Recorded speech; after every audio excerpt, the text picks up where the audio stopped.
with a bit of advice. I'm not really very good at giving out advice. I give an example of how. I was in a supermarket and I saw this young couple wandering round, and the girl said to her boyfriend, "Have we got everything?" And he said, "I think so." And I looked in their basket and all they had was a bottle of rosé and a cucumber. And I just thought, there's no way they've got everything else they need in for a salad. And what I should have said is, lube, love. That's what you need. Lube. But I didn't. Just got to learn the hard way. But I started buying women's magazines. I quite like women's magazines. And I bought one recently because on the front cover it said that some female celebrities had put weight on and that they were now curvaceous. And I thought, let's have a look and just see how curvaceous they are. So I flicked through, and the fattest woman in there, it said that she had ballooned. I repeat, she had ballooned to a size 12. Size 12. I give my right arm to be a size 12. My right arm might be a size 12.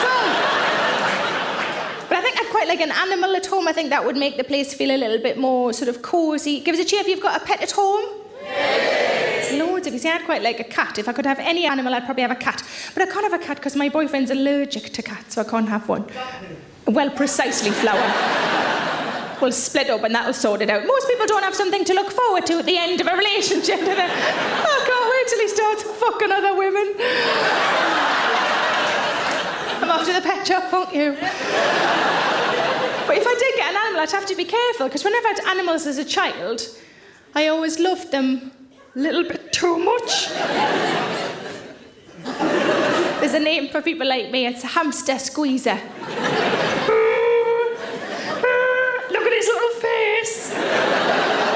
When I was about 7, I had a little dog and I loved it so much. Have you ever stroked a dog so hard you could see the whites of its eyes? Did everybody stroke along its back, its little back legs buckle because of the pressure? I do worry about my boyfriend. Because I love him so much. Love him so much. No.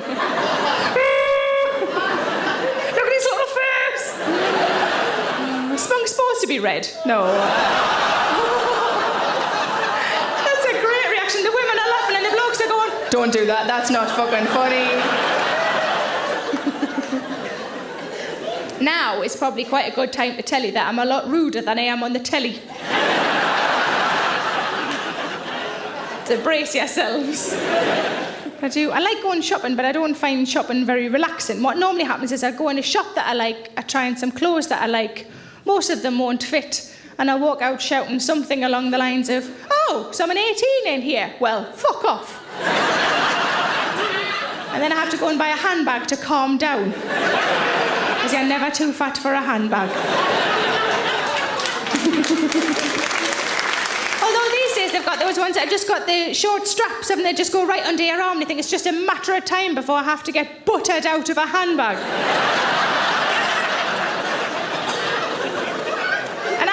Talking about as well, because I was once cut out of a dress in monsoon.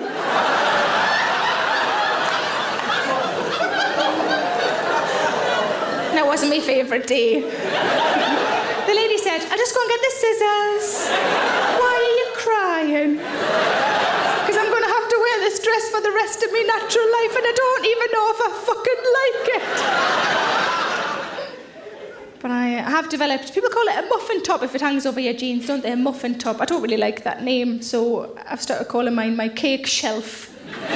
It's nicer, isn't it? Because it sounds like a good place to keep your cake. Somebody said to me, "Are you pregnant?" I said, "Only if I've been fucked by Mr. Kipling." And yes, it was exceedingly good. But I tend not to see my friends of an evening because I work most nights. So I see my friends, we go out for lunch, and I really like it. I like going out for lunch with my friends. Went out with one of my friends, she's lovely, but she's a bit of a moaner. Went out for a perfectly nice meal, she complained about the food, so we had to send the food back. And I made some hilarious remark about how the chef's now going to go and wank in a soup. She came out with the best answer ever. She just went, "Oh, good, I haven't had sex in ages." I thought, surely she doesn't think that merely ingesting spunk is the same as having actual sex. If only it was that straightforward. You know, when you can't really be bothered, just bung it in a smoothie, I'll have it later on. Could be one of me 5 a day. But I've discovered the most horrific way you know you've put weight on. I don't think this is commonly known, so I feel like I should sort of spread the word. This happened to me in January, and it is genuinely upsetting. Where my boyfriend lives is a block of flats, and round the back of the block of flats is a car park. In order to get into the car park, you have to go through like a barrier, like an arm that lifts up when it senses a car is near. I mean, I was carrying 2 big bags of shopping, but it still thought I was a Peugeot 206. But I've been buying myself some new knickers recently. I love it. Whenever I buy knickers, I always buy daft knickers. So they've always got like cakes or cats or stars or hearts or slogans, that sort of thing. Generally from a supermarket, occasionally from Marks and Spencer's, if they've got an offer on. 3 for a tenner. Try and fucking stop us. But one of the supermarkets has recently had a range of superhero knickers. And they're awesome.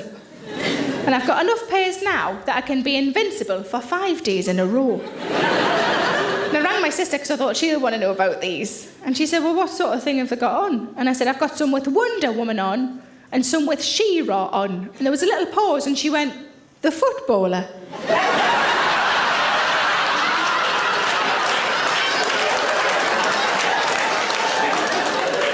She thinks I've got knickers with Alan Shearer's face on.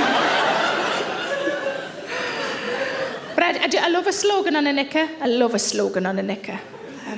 The best slogan I ever had, it said, I do anything for love, and on the back, but I won't do that. I mean, it was written on in biro, but still.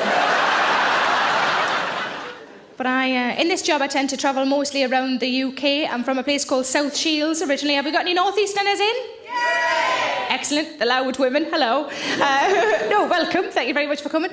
Because I'm from South Shields, but I actually live in Manchester now, and I mostly work around the UK. Occasionally, I get to go abroad. I went to Australia last year for the Melbourne Comedy Festival, which was great.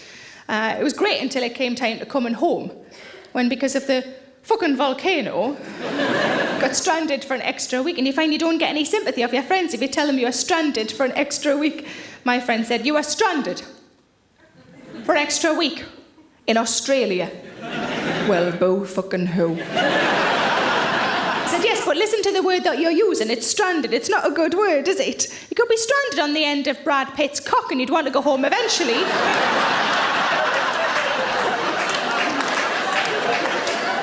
I mean, after a week or so, obviously. For snacks, if nothing else. I think that explains why his girlfriends are always so skinny. Doesn't provide enough snacks. But while I was in Australia, I got a phone call from the fraud department of my credit card company inquiring why I was spending quite so much on my credit card. She said, can I check a couple of transactions with you? And I said, of course you can. The first one was a cash point withdrawal, and I had withdrawn the money, so that was all above board. The second one, she said, you spent £102 in a place called Holt's. And I went,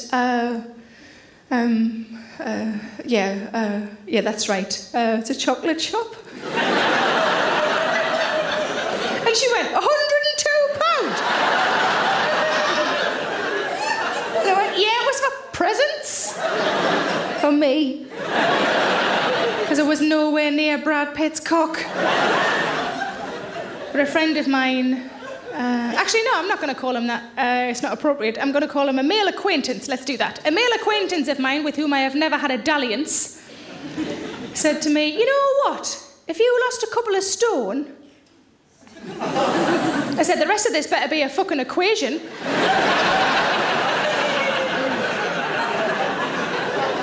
If you lost a couple of stone, we could probably go out. I said, only if the couple of stone I lost was me fucking head.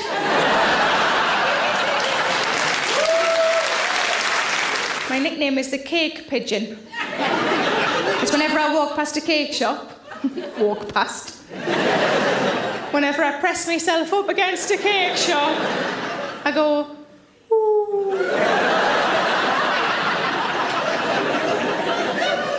And because I talk about about cakes and puddings on stage. Sometimes people bring cakes and puddings to shows for me, which is lovely, but can sometimes be a little bit weird.